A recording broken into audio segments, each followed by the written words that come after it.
কালেমা পড়ে নাই, আল্লাহর উপরে কসম করেছেন, তার মানে সে আল্লাহর নবী নবুয়ত প্রাপ্তর আগেই, কালেমা পড়ার আগেই তিনি জানতেন যে আল্লাহ একজন আছেন, অস্তিত্বটাকে তিনি বিশ্বাস করতেন। মক্কার লোকেরা আল্লাহ যে একজন আছেন তা জানতেন এবং মানতেন, ঠিক কিনা? তো আমরাও মানি, কাফেররাও আল্লাহকে মানে, অস্তিত্বটাকে আমরা মানি, ঠিক কিনা? তাহলে আমরা মানি, তাহলে আমরা কাফেরদের থেকে আমাদের আলাদা হওয়া উচিত কিনা? নাহলে তারাও অস্তিত্বটাকে মানে, আমরাও অস্তিত্ব মানি, তাহলে কি হলো? তাহলে তো আমরা সমান হয়ে গেলাম না? তো আমাদের তাদের কাছ থেকে আলাদা হওয়া উচিত কিনা? আলাদা যদি হতে হয় তাহলে আমাদের আরো 3টি জিনিস মানতে হবে। কয়টি? 3টি জিনিস মানতে হবে। আমি সর্বপ্রথম বলেছিলাম যে আমি আল্লাহর প্রতি ঈমান এনেছি, এই কথার সাথে কয়টি কথা জড়িত? অস্তিত্ব মানা, গুণাবলী মানা, আইন মানা, ক্ষমতা মানা। তা আমরা অস্তিত্বটাকে মানলাম, কাফেররাও আল্লাহর অস্তিত্বকে মানে। আল্লাহর একটি গুণ হলো তিনি হলেন রাজ্জাক। রাজ্জাক কার নাম? রাজ্জাক মানে কি? রিজিক দাতা। রিজিক দাতা, এই রিজিকের দায়িত্ব, রিজিকের মালিক একমাত্র কে? আল্লাহ। সমস্ত মাখলুকাতকে রিজিক দিয়ে কে বাঁচিয়ে রেখেছেন? আল্লাহ তাআলা। আল্লাহ পাক বলেন, ওয়া মিন দাব্বাতিন ফিল আরদি ইল্লা আলাল্লাহি রিজকুহা। এই পৃথিবীতে এমন কোন বিচরণশীল নাই যার রিজিকের দায়িত্ব আল্লাহ পাক নেননি। সুবহানাল্লাহ। এই পৃথিবীতে এমন কি আছে যে রিজিক দিতে পারে? একমাত্র আল্লাহ তাআলাই রিজিকের মালিক, ঠিক কিনা? একমাত্র রিজিক দাতা, একমাত্র ক্ষমতাদার হলেন তিনি, ঠিক কিনা? আমরা 5 ওয়াক্ত নামাজ আদায় করি, তাহাজ্জুদ পড়ি, হজ করি, যাকাত দেই। আমাদের মধ্যে দেখবেন নামাজীদের মধ্যে কেউ কেউ মনে করে যে মা দুর্গা গজে সরে আসার কারণেই বামফার ফলন হয়েছে, বলে না? নাউজুবিল্লাহ। তার ঈমান কি আছে? কখন গেল? বলার সাথে সাথেই তার ঈমান, সে বেঈমান হয়ে গেল, ঠিক কিনা? এমন নামাজও আছে কিনা? আছে, যে নামাজও পড়ে আবার মা দুর্গা গজে চড়ে আসার কারণে বামফার ফলন হয়েছে, এমন কথা বলার লোক আছে কিনা? সে কি ঈমান হারা হলো কিনা? সে কি ঈমানদার না বেঈমান? বেঈমান হয়ে গেল। তো আল্লাহ পাক রব্বুল আলামিনের আরেকটি গুণ হলো তিনি সন্তান দান করেন। এই পৃথিবীতে এমন কে আছে যে সন্তান দিতে পারেন? পারে? এমন কোন মানুষের ক্ষমতা আছে? কত নিঃসন্তান ফ্যামিলি বছরের পর বছর আল্লাহর কাছে কান্নাকাটি করতেছে, কিন্তু সন্তান নাই। সন্তান দেওয়ার মালিক কে? আল্লাহ। এখন নামাজীদের ভিতরেই দেখবেন যে শাহজালাল মাজারে যায় সন্তানের জন্য, ঠিক কিনা? তার নামাজের কোনো দাম রইল? তার সে ঈমান হারা হলো কিনা? শাহজালাল দরবার, এখানে গেলে কি সন্তান শাহজালাল দিবেন? সন্তান দেওয়ার মালিক কে? আল্লাহ। সন্তান দেওয়ার মালিক আল্লাহ। আল্লাহ পাক বলেন, ইয়াহাবু লিমান ইয়াশাউ ইনাসাও ওয়া ইয়াহাবু লিমান ইয়াশাউ যুকুর আও ইউযাওয়িজুহুম যুকরানা ওয়া ইনাসা ওয়া ইয়াজআলু মান ইয়াশাউ আকিমা। আল্লাহ পাক রব্বুল আলামিন যাকে ইচ্ছা পুত্র সন্তান দেন, যাকে ইচ্ছা কন্যা সন্তান দেন, আবার যাকে ইচ্ছা পুত্র কন্যা উভয় সন্তান দান করেন, আবার কাউকে বা বন্ধ অবস্থায় রাখেন, ঠিক কিনা? এগুলা কার ইচ্ছা? আল্লাহ তাআলার ইচ্ছা। কোন মানুষ কারো হাত নাই সন্তান দেওয়ার, ঠিক কিনা? একমাত্র সন্তান দেওয়ার মালিক কে?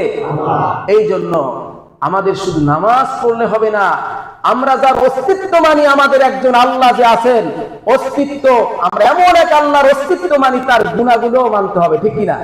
তার গুণগুলো আমাদের মানতে হবে কিনা? একটা মানলে হবে না, সমস্ত গুণ মানতে হবে। অসংখ্য গুণ আল্লাহ তাআলার রয়েছে অসংখ্য গুণকেই মানতে হবে। আপনি অসংখ্য গুণের মধ্য থেকে যদি একটি গুণ যদি অস্বীকার করেন তাহলে আপনি বেঈমান হয়ে যাবেন, ঠিক কি না? তো এই জন্য আমাদের ঈমানকে আগে সাফ করতে হবে, ঈমানকে আগে পরিচ্ছন্ন করতে হবে। ঈমান ঠিকঠাক হওয়ার পরে আপনি যতই আমল করবেন যোগ হবে। আর ঈমান যদি আপনি ঠিক না করেন, আপনি যতই আমল করেন এই আমল যোগ হবে না, বিয়োগ হয়ে যাবে। আচ্ছা, 1 লেখার পরে ডানে যদি আপনি 0 দেন কত হয়? 10। 2টা দিলে যত 0 দেবেন অত কি 1-এর মান বাড়বে। আর যদি বাম দিকে আপনি 0 দেন বাড়বে না। আপনার যদি ঈমান না থাকে, আমরা আজকের আমলের পিছনে এমন ভাবে লেগেছি, এটা ভালো আলহামদুলিল্লাহ, কিন্তু আমার ঈমানই নাই, এটা আমার খবরই নাই, ঠিক কি না? এই যে আমি নামাজ পড়ি কিন্তু মাজারে যাই, আমি নামাজ পড়ি, আমি মা দুর্গা আসার ফলে আজ বাম্পার ফলন হয়েছে, আমি তো বেঈমান হয়ে গেলাম, ঠিক কি না? তো আমাদের কি করতে হবে? ঈমানকে ঠিক করতে হবে। ঈমান ঠিক, এরপর আপনি যত আমল করবেন কি 1-এর মান যেমন বাড়ে, ঈমান ঠিকঠাক হওয়ার পরে আপনি যত আমল করবেন প্লাস হতে থাকবে। না হলে যত আমল করবেন সব কি হবে? বিয়োগ হয়ে যাবে, মাইনাস হয়ে যাবে।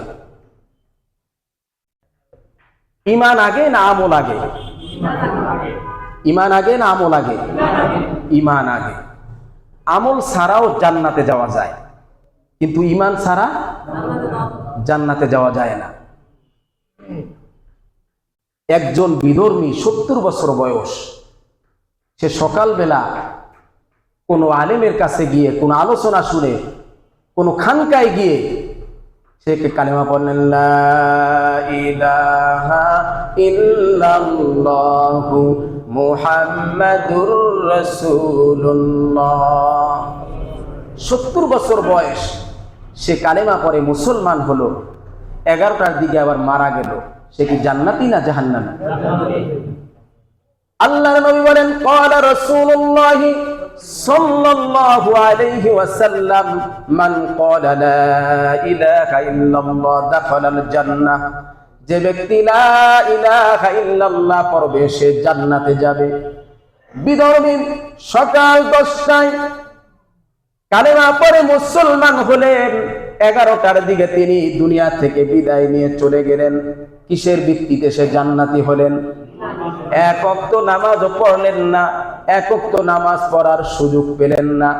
ঈমানের ভিত্তিতে সে জান্নাতি হয়ে গেলেন, ঠিক কিনা? আমার ভাইয়েরা, আমার মুরব্বীরা, উহুদের যুদ্ধ চলাকালীন সময় মদিনা থেকে উহুদের ময়দান অল্প কিছু দূরে দৌড় দিয়ে যাওয়া যায়। উহুদের যুদ্ধের সময় মদিনা থেকে মুমিনেরা সবাই উহুদের ময়দানে চলে গেলেন। তখন এক যুবক উহুদের ময়দানে যাননি, তিনি বাড়িতে ছিলেন না। কিছুক্ষণ পর বাড়িতে এসে দেখলেন সমস্ত মুমিন আর উহুদের ময়দানে চলে গেলেন। তিনি বাড়িতে এসে উঠোনে দাঁড়িয়ে তিনি জিজ্ঞেস করলেন, আমার অমুক চাচাতো ভাই কোথায়? জবাব এলো উহুদের ময়দানে। আমার অমুক জ্যাঠাতো ভাই কোথায়? জবাব এলো উহুদের ময়দানে। আমার অমুক ছোট ভাই কোথায়? জবাব এলো উহুদের ময়দানে। যুবক চিন্তা করল, বাড়িতে মহিলা এবং শিশু ছাড়া আর কেউই নাই, আমি তো মহিলাও না শিশু না, আমি কেন বাড়িতে থাকবো? যুবকদেরকে তো জিহাদের ময়দানে মানায়। যুবক উহুদের ময়দানে রওনা হলেন। উহুদের ময়দানে মুসলমানরা তারা জানেন এই লোকটি এখনো বিধর্মী, মুসলমান হয়নি। আর কাফেরেরা জানে এই লোকটা আমাদের দলের লোক, ঠিক কিনা? যুবকটি দৌড়ে গিয়ে মুসলমানদের তাঁবুতে ঢুকে গেলেন, মুসলমানদের দলে ঢুকে গেলেন। প্রাণপণ চেষ্টা করলেন, লড়াই করলেন, মারাত্মকভাবে আহত হলেন। সাহাবায়ে কিরাম রিদওয়ানুল্লাহি তাআলা আলাইহিম আজমাইন মুমূর্ষু অবস্থায় তাকে বাড়িতে নিয়ে গেলেন। একজন জলিল কদর সাহাবীও তিনি গেলেন। যাওয়ার পরে মুমূর্ষু লোকটাকে কিছু জিজ্ঞেস করলেন না, কারণ সে মনে করেছে সে তো কথা বলতে পারবে না মুমূর্ষু অবস্থায়। তার পাশে তার একজন বোন বসা ছিল। জলিল কদর সাহাবী তাকে প্রশ্ন করলেন, ও আল্লাহর বান্দি, তোমার ভাই উহুদের ময়দানে আল্লাহ এবং আল্লাহর রাসূলের পক্ষে যুদ্ধ করতে গিয়েছে নাকি আল্লাহ এবং আল্লাহর রাসূলের বিপক্ষে বিরুদ্ধে জিহাদ করতে গিয়েছে?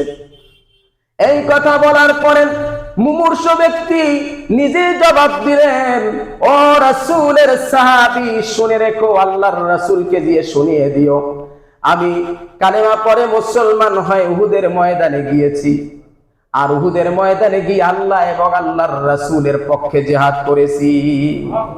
সুবহানাল্লাহ।